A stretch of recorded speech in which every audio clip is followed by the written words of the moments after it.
Hello friend, स्वागत है आपका अपने चैनल आज क्लास में। आज की इस वीडियो में सामाजिक विज्ञान के 40 महत्वपूर्ण ऑब्जेक्टिव प्रश्न हम आपको बताएंगे और आपको 40 में से 40 सही करके बताना है। तो अगर आपका 40 में से 40 सही हो जाता है तो लास्ट में आप हमें कमेंट करके बताइएगा कि सर हमारा 40 में से 40 सही हो गया। और ये जो 40 ऑब्जेक्टिव प्रश्न है ये बोर्ड एग्जाम 2021 के लिए काफी महत्वपूर्ण है। तो प्लीज आप लोग वीडियो को शुरू से लेकर अंत तक देखिएगा और चैनल को सब्सक्राइब नहीं किए हैं तो चैनल को सब्सक्राइब कर लीजिएगा, साथ में बेल आइकन को ऑल पे दबा लीजिएगा ताकि जब भी क्लास हो तो आपके पास नोटिफिकेशन पहुंचता रहे। तो आइए शुरू करते हैं पहले नंबर प्रश्न से।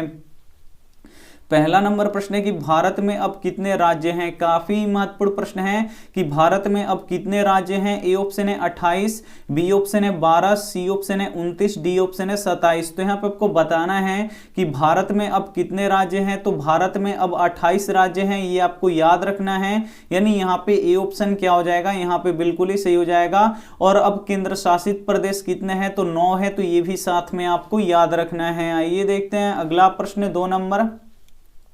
2 नंबर प्रश्न है कि महात्मा गांधी किस पत्रिका का संपादन किए थे। काफी महत्वपूर्ण प्रश्न है कि महात्मा गांधी किस पत्रिका का संपादन किए थे। ए ऑप्शन है केसरी, बी ऑप्शन है हरिजन, सी ऑप्शन है बंगाली, डी ऑप्शन है हिंदुस्तानी। तो यहाँ पे आपको बताना है कि महात्मा गांधी किस पत्रिका का संपादन किए थे।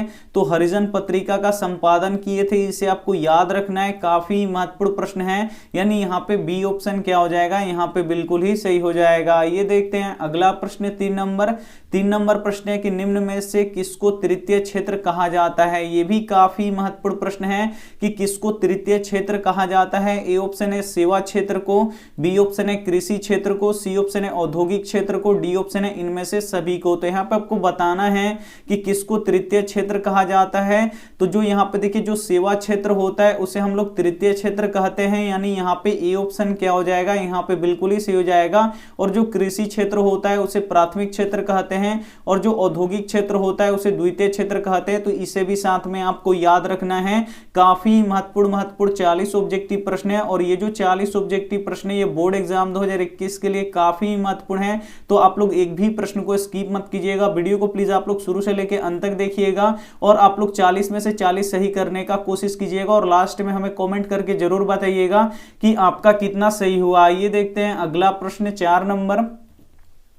4 नंबर प्रश्न है कि भाखड़ा नांगल परियोजना किस नदी पर स्थित है। काफी महत्वपूर्ण प्रश्न है कि भाखड़ा नांगल परियोजना किस नदी पर स्थित है। ए ऑप्शन है नर्मदा नदी पर, बी ऑप्शन है झेलम नदी पर, सी ऑप्शन है सतलज नदी पर, डी ऑप्शन है गंगा नदी पर। तो यहाँ पे आपको बताना है कि भाखड़ा नांगल परियोजना किस नदी पर स्थित है। तो जो भाखड़ा नांगल परियोजना है ये सतलज नदी पर स्थित है, इसे आपको याद रखना है। यानी यहाँ पे सी ऑप्शन क्या हो जाएगा, यहाँ पे बिल्कुल ही सही हो जाएगा। एक प्रश्न ये भी पूछता है कि सरदार सरोवर बांध किस नदी पर है, तो नर्मदा नदी पर है। तो ये भी साथ में आपको याद रखना है। आइए देखते हैं अगला प्रश्न। 5 नंबर प्रश्न है कि पंचायती राज्य की शुरुआत किस राज्य से हुई थी। काफी महत्वपूर्ण प्रश्न है कि पंचायती राज्य की शुरुआत किस राज्य से हुई थी। ए ऑप्शन है बिहार से, बी ऑप्शन है हरियाणा से, सी ऑप्शन है राजस्थान से, डी ऑप्शन है उत्तर प्रदेश से। तो यहाँ पे आपको बताना है कि पंचायती राज्य की शुरुआत किस राज्य से हुई थी। तो राजस्थान से हुआ था, इसे आपको याद रखना है। यानी यहाँ पे सी ऑप्शन क्या हो जाएगा, यहाँ पे बिल्कुल ही सही हो जाएगा। ये देखते हैं अगला प्रश्न। 6 नंबर प्रश्न है कि महात्मा गांधी अपना राजनीतिक गुरु किसे मानते थे। काफी महत्वपूर्ण प्रश्न है 6 नंबर कि महात्मा गांधी अपना राजनीतिक गुरु किसे मानते थे। ए ऑप्शन है बाल गंगाधर तिलक को, बी ऑप्शन है गोपाल कृष्ण गोखले को, सी ऑप्शन है लाला लाजपत राय को, डी ऑप्शन है बनर्जी को। तो यहाँ पर आपको बताना है कि महात्मा गांधी अपना राजनीतिक गुरु किसे मानते थे। तो गोपाल कृष्ण गोखले को मानते थे, इसे आपको याद रखना है। काफी महत्वपूर्ण प्रश्न है, यानी यहाँ पे बी ऑप्शन क्या हो जाएगा, यहाँ पे बिल्कुल ही सही हो जाएगा। ये देखते हैं अगला प्रश्न। 7 नंबर प्रश्न है कि कागज का आविष्कार किस देश में हुआ। काफी महत्वपूर्ण प्रश्न है 7 नंबर भी कि कागज का आविष्कार किस देश में हुआ। ए ऑप्शन है चीन में, बी ऑप्शन है जर्मनी में, सी ऑप्शन है जापान में, डी ऑप्शन है रोम में। तो यहाँ पे आपको बताना है कि कागज का आविष्कार किस देश में हुआ। तो ये चीन में हुआ, इसे आपको याद रखना है। यानी यहाँ पे ए ऑप्शन क्या हो जाएगा, यहाँ पे बिल्कुल ही सही हो जाएगा। एक प्रश्न ये भी आता है कि मुद्रण का शुरुआत कहाँ से हुआ, तो ये भी चीन से हुआ। तो इसे भी साथ में आपको याद रखना है। आइए देखते हैं अगला प्रश्न। यहाँ पे 8 नंबर 8 नंबर प्रश्न है कि भारत की मुख्य खाद्य फसल कौन सा है। ये भी काफी महत्वपूर्ण प्रश्न है कि भारत की मुख्य खाद्य फसल कौन सी है। ए ऑप्शन है मक्का, बी ऑप्शन है गेहूं, सी ऑप्शन है चावल, डी ऑप्शन है बाजरा। तो यहाँ पे आपको बताना है कि भारत का मुख्य खाद्य फसल कौन सा है, तो चावल है, इसे आपको याद रखना है। यानी यहाँ पे सी ऑप्शन क्या हो जाएगा, यहाँ पे बिल्कुल ही सही हो जाएगा। और चावल जो होता है, जो धान होता है, वो किस मिट्टी पे सबसे अधिक होता है, तो वो जलोढ़ मिट्टी पे सबसे अधिक होता है। तो ये भी साथ में आपको याद रखना है।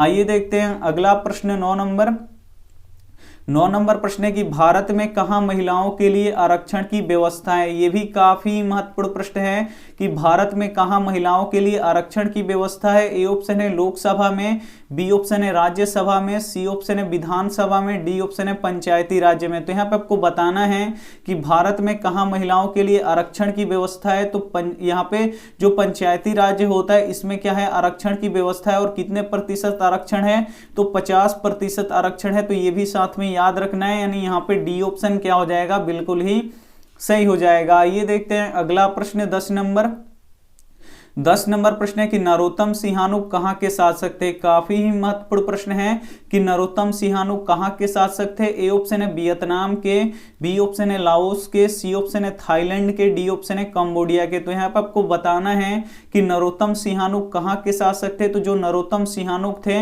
ये कंबोडिया के शासक थे, इसे आपको याद रखना है। यानी यहाँ पे डी ऑप्शन क्या हो जाएगा, यहाँ पे बिल्कुल ही सही हो जाएगा। एक प्रश्न ये भी पूछता है कि अंकोर वाट का मंदिर कहाँ स्थित है। तो ये कंबोडिया में स्थित है, इसे आपको याद रखना है। और जो अंकोर वाट का मंदिर है, वो किस हिंदू देवता को समर्पित है, तो विष्णु देवता को समर्पित है। तो ये भी साथ में आपको याद रखना है। काफी महत्वपूर्ण 40 प्रश्न है। तो आप लोग 40 के 40 प्रश्न सोल्व कीजिएगा और 40 में से 40 लाने का आप लोग कोशिश कीजिएगा। और आपका अगर आ जाता है तो हमें लास्ट में कमेंट करके जरूर बताइएगा, हम उसका रिप्लाई जरूर देंगे। आइए देखते हैं अगला प्रश्न 11 नंबर प्रश्न है कि भोपाल गैस त्रासदी किस प्रकार की आपदा थी। ए ऑप्शन है प्राकृतिक आपदा, बी ऑप्शन है मानव जनित आपदा, सी ऑप्शन है वायुमंडलीय आपदा, डी ऑप्शन है इनमें से कोई नहीं। तो यहाँ पे आपको बताना है कि भोपाल गैस त्रासदी किस प्रकार की आपदा थी। तो ये मानव जनित आपदा थी, क्योंकि जो भोपाल गैस त्रासदी हुआ था, इसमें मिथाइल आइसोसाइनाइड का क्या हुआ था, इसमें लीक हो गया था, जिससे हजारों लोग मारे गए थे।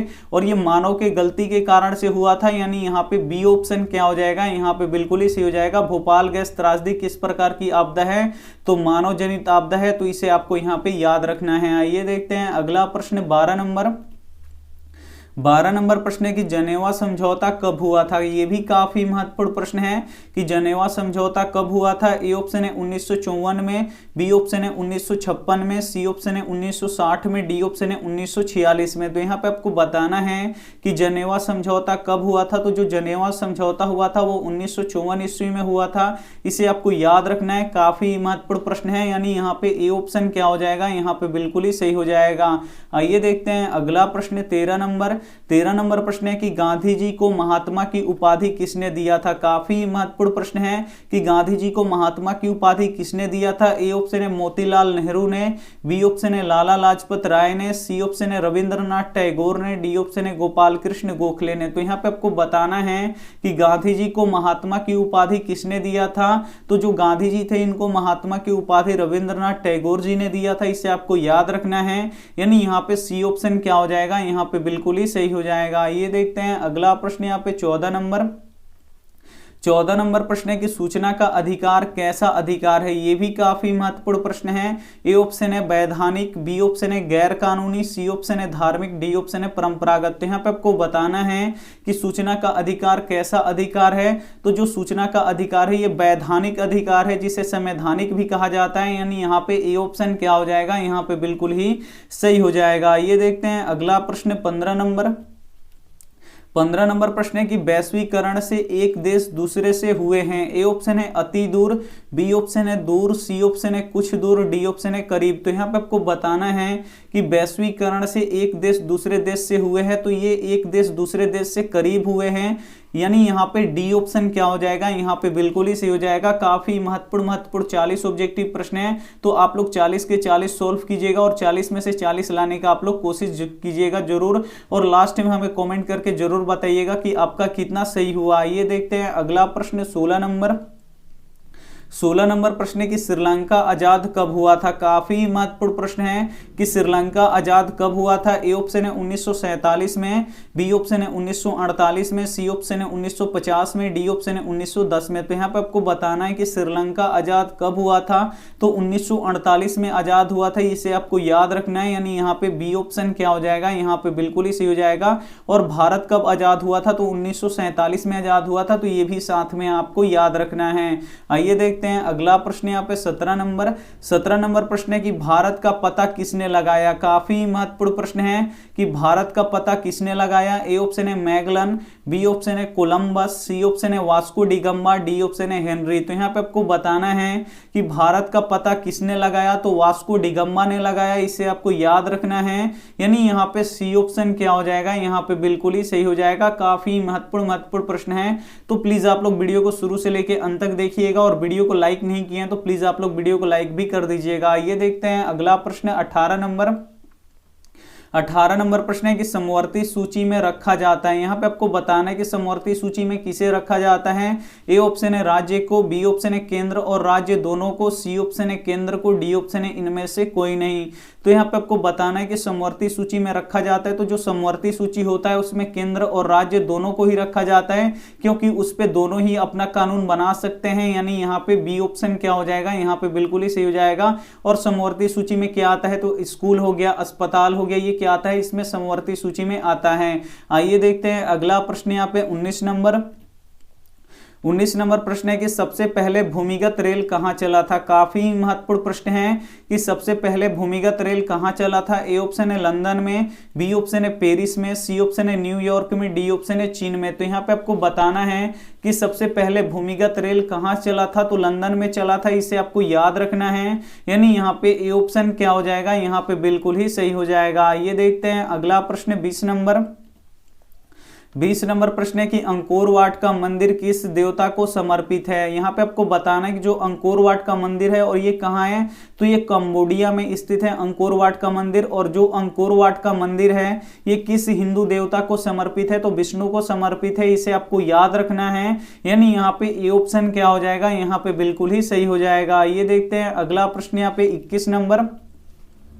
21 नंबर प्रश्न है कि भारतीय राष्ट्रीय कांग्रेस के पहले अध्यक्ष कौन थे। काफी महत्वपूर्ण प्रश्न है कि भारतीय राष्ट्रीय कांग्रेस के पहले अध्यक्ष कौन थे। ए ऑप्शन है ए.ओ. ह्यूम, बी ऑप्शन है डब्ल्यू.सी. बनर्जी, सी ऑप्शन है बदरुद्दीन तैयब जी, डी ऑप्शन है एनी बेसेंट। तो यहाँ पे आपको बताना है कि भारतीय राष्ट्रीय कांग्रेस के पहले अध्यक्ष कौन थे, तो डब्ल्यू.सी. बनर्जी थे, जिनका पूरा नाम व्योमेश चंद्र बनर्जी था, यानी यहाँ पे बी ऑप्शन क्या हो जाएगा, यहाँ पे बिल्कुल ही सही हो जाएगा। और भारतीय राष्ट्रीय कांग्रेस का स्थापना कब हुआ था, तो 1885 ईस्वी में हुआ था। और किसने किया था, तो ए.ओ. ह्यूम ने किया था, तो ये भी साथ में आपको याद रखना है। आइए देखते हैं अगला प्रश्न यहाँ पे 22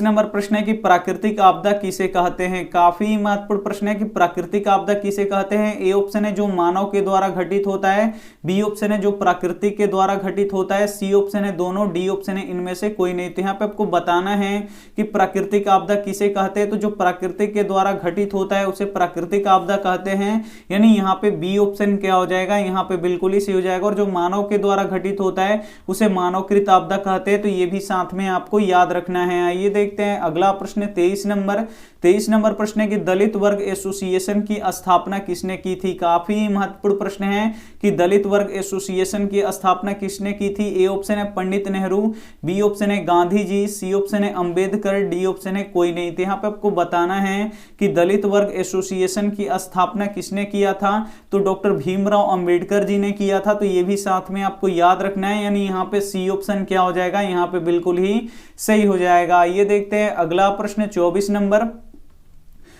नंबर प्रश्न है कि बारदोली सत्याग्रह किसके नेतृत्व में हुआ था। काफी महत्वपूर्ण प्रश्न है कि बारदोली सत्याग्रह किसके नेतृत्व में हुआ था। ए ऑप्शन है वल्लभ भाई पटेल के, बी ऑप्शन है राम मनोहर लोहिया के, सी ऑप्शन है सुभाष चंद्र बोस के, डी ऑप्शन है लाला लाजपत राय के। तो यहाँ पे आपको बताना है कि बारदोली सत्याग्रह किसके नेतृत्व में हुआ था, तो ये हुआ था वल्लभ भाई पटेल के नेतृत्व में। और इसी जो बारदोली सत्याग्रह हुआ था इसमें इनको यहाँ पे सरदार की उपाधि मिला था, तो ये भी साथ में आपको याद रखना है, यानी यहाँ पे ए ऑप्शन क्या हो जाएगा, यहाँ पे बिल्कुल ही सही हो जाएगा। ये देखते हैं अगला प्रश्न 25 25 नंबर भी प्रश्न काफी महत्वपूर्ण है कि पूर्ण स्वराज की मांग कांग्रेस के किस अधिवेशन में पारित किया गया। यहाँ पे आपको बताना है कि पूर्ण स्वराज की मांग कांग्रेस के किस अधिवेशन में किया गया। ए ऑप्शन है लाहौर, बी ऑप्शन है कराची, सी ऑप्शन है कलकत्ता, डी ऑप्शन है बेलगांव। तो यहाँ पे आपको बताना है कि पूर्ण स्वराज की मांग कांग्रेस के किस अधिवेशन में किया गया। तो ये लाहौर अधिवेशन में किया गया, इसे आपको याद रखना है। यानी यहाँ पे ए ऑप्शन क्या हो जाएगा, यहाँ पे बिल्कुल ही सही हो जाएगा।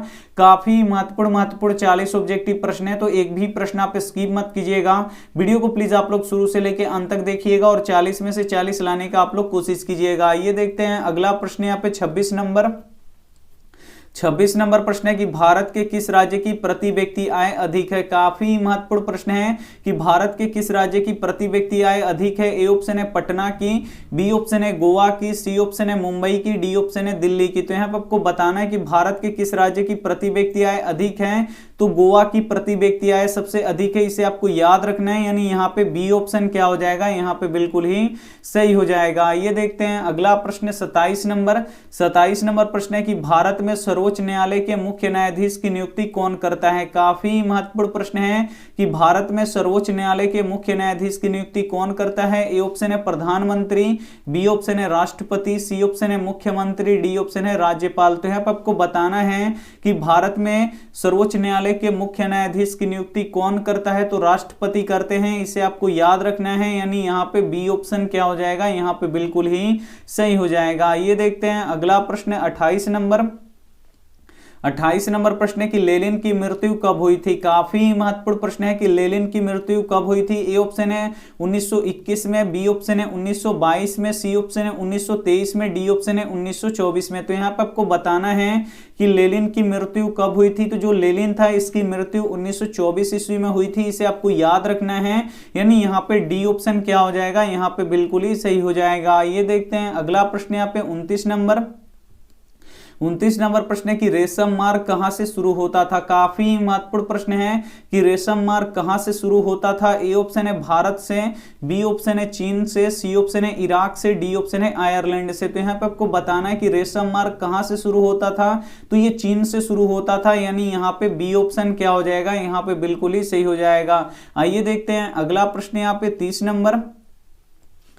नंबर भी प्रश्न काफी महत्वपूर्ण है। 30 नंबर प्रश्न है कि हनोई समझौता किस दो देशों के बीच में हुआ था। काफी महत्वपूर्ण प्रश्न है कि हनोई समझौता किस दो देशों के बीच हुआ था। ए ऑप्शन है फ्रांस और वियतनाम, बी ऑप्शन है रूस एवं कंबोडिया, सी ऑप्शन है यहाँ पे चीन और लाओस, डी ऑप्शन है इनमें से कोई नहीं। तो हनोई समझौता किन दो देशों के बीच में हुआ था। तो फ्रांस और वियतनाम के बीच हुआ था, ये आपको याद रखना है। यानी यहाँ पे ए ऑप्शन क्या हो जाएगा, यहाँ पे बिल्कुल ही सही हो जाएगा। ये देखते हैं अगला प्रश्न 31 नंबर प्रश्न है कि हिंद चीन क्षेत्र में कौन से देश आते थे। ए ऑप्शन है चीन, वियतनाम, लाओस, बी ऑप्शन है हिंद, चीन और वियतनाम, सी ऑप्शन है Laos, Cambodia, Vietnam, D option है इनमें से कोई नहीं। काफी महत्वपूर्ण प्रश्न है 31 नंबर कि हिंद चीन क्षेत्र में कौन कौन से देश आते थे। तो लाओस, कंबोडिया और वियतनाम आते थे, इसे आपको याद रखना है। काफी महत्वपूर्ण प्रश्न है, यानी यहाँ पे सी ऑप्शन क्या हो जाएगा, यहाँ पे बिल्कुल ही सही हो जाएगा। 40 महत्वपूर्ण ऑब्जेक्टिव प्रश्न है, तो एक भी प्रश्न आप मत कीजिएगा। वीडियो को प्लीज आप लोग शुरू से लेकर अंत तक जरूर देखिएगा। ये देखते हैं अगला प्रश्न 32 नंबर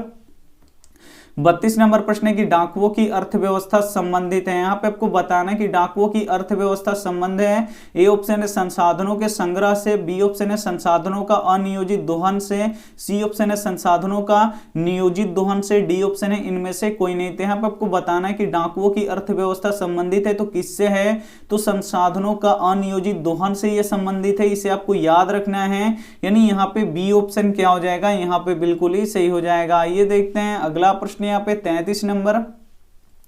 33 नंबर प्रश्न है कि इनमें से किस राज्य में काली मिट्टी पाया जाता है। काफी महत्वपूर्ण प्रश्न है कि किस राज्य में काली मिट्टी पाया जाता है। ए ऑप्शन है पंजाब में, बी ऑप्शन है गुजरात में, सी ऑप्शन है उत्तर प्रदेश में, डी ऑप्शन है झारखंड में। तो इनमें से किस राज्य में काली मिट्टी पाई जाती है। तो गुजरात में काली मिट्टी पाई जाती है, ये आपको याद रखना है। यानी यहाँ पे बी ऑप्शन क्या हो जाएगा, यहाँ पे बिल्कुल ही सही हो जाएगा। और जो कपास होता है वो काली मिट्टी पे सबसे अधिक होता है, तो ये भी साथ में आपको याद रखना है। ये देखते हैं अगला प्रश्न यहाँ पे 34 नंबर प्रश्न है कि स्वराज दल के अध्यक्ष कौन थे। ये भी काफी महत्वपूर्ण प्रश्न है। ए ऑप्शन है महात्मा गांधी, बी ऑप्शन है मोहन, यहाँ पे देखिए मदन मोहन मालवीय, सी ऑप्शन है जवाहरलाल नेहरू, डी ऑप्शन है चित्तरंजन दास। तो यहाँ पे आपको बताना है कि स्वराज दल के अध्यक्ष कौन थे, तो चित्तरंजन दास थे, इसे आपको याद रखना है। यानी यहाँ पे डी ऑप्शन क्या हो जाएगा, यहाँ पे बिल्कुल ही सही हो जाएगा।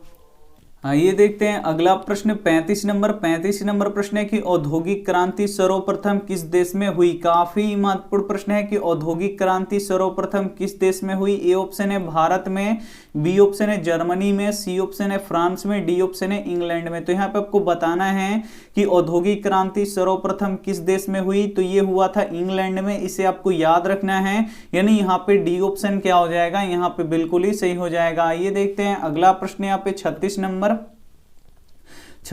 प्रश्न है कि काली मृदा का दूसरा नाम क्या है। काफी महत्वपूर्ण प्रश्न है कि काली मृदा का मतलब क्या होता है, मिट्टी, यानी काली मिट्टी का दूसरा नाम क्या है। ए ऑप्शन है बलुई मिट्टी, बी ऑप्शन है रेगुन मिट्टी, सी ऑप्शन है लाल मिट्टी, डी ऑप्शन है पर्वतीय मिट्टी। तो यहाँ पे आपको बताना है कि काली मृदा का दूसरा नाम क्या है, तो काली मिट्टी का दूसरा नाम रेगुन मिट्टी होता है, इसे आपको याद रखना है। यानी यहाँ पे बी ऑप्शन क्या हो जाएगा, यहाँ पे बिल्कुल ही सही हो जाएगा। ये देखते हैं अगला प्रश्न 37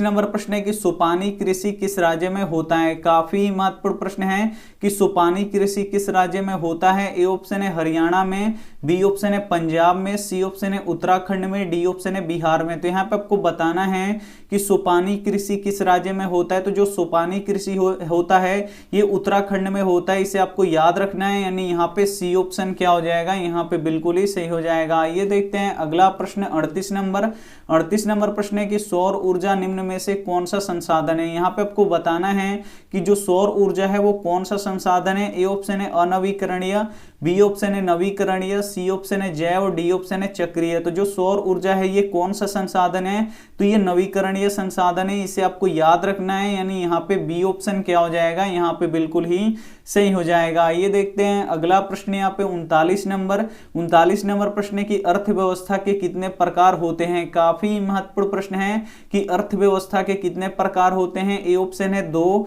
बी ऑप्शन है 3, सी ऑप्शन है 4, डी ऑप्शन है 5। तो यहाँ पे आपको बताना है कि अर्थव्यवस्था के कितने प्रकार होते हैं, तो अर्थव्यवस्था के 3 प्रकार होते हैं, इसे आपको याद रखना है। यानी यहाँ पे बी ऑप्शन क्या हो जाएगा, यहाँ पे बिल्कुल ही सही हो जाएगा। और यहाँ पे एक प्रश्न ये भी पूछता है कि भारत में कौन सी अर्थव्यवस्था है, तो भारत में मिश्रित अर्थव्यवस्था है, तो ये भी साथ में आपको याद रखना है। आइए देखते हैं अगला प्रश्न 40 नंबर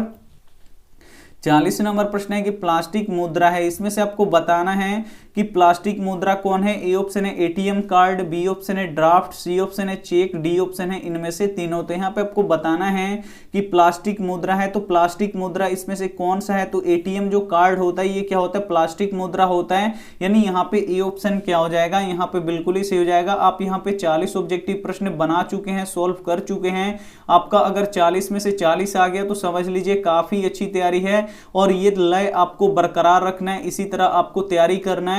और यहाँ पे देखिए अगर आपका 30 से नीचे आता है तो थोड़ा सा और मेहनत कीजिए, आपको थोड़ी सी और मेहनत की यहाँ पे जरूरत है। और यहाँ पे देखिए 40 और 30 के यहाँ पे अगर बीच में है आप लोग तो आपकी तैयारी मीडियम में है, बिल्कुल आपकी भी तैयारी सही चल रही है। 30 से जिनका कम आता है थोड़ा सा आप लोग और मेहनत यहाँ पे कीजिए। और आइए देखते हैं यहाँ पे होमवर्क प्रश्न यहाँ पे देख लीजिए कि एटीएम का विस्तृत रूप है, इसमें से आपको बताना है कि कौन एटीएम का विस्तृत रूप है। तो जो भी ऑप्शन आपको इसमें से सही लगे वो आप हमें क्या कर दीजिएगा, कमेंट कर दीजिएगा। आपका कमेंट का यहाँ पे इंतजार रहेगा। वीडियो को लाइक नहीं किया तो प्लीज आप लोग वीडियो को दिल से लाइक कीजिएगा। अपने दोस्तों के पास इस वीडियो को जरूर शेयर कीजिएगा ताकि उनकी भी तैयारी हो सके। चैनल को सब्सक्राइब नहीं किए तो चैनल को सब्सक्राइब कर लीजिए, साथ में बेल आइकन को ऑल पे दबा लीजिए ताकि जब भी क्लास हो तो आपके पास नोटिफिकेशन पहुंचता रहे। थैंक यू फॉर वॉचिंग, मिलते हैं अगले वीडियो में, तब तक अपना ध्यान रखिए, मन लगा के पढ़ाई कीजिए। Take care and bye.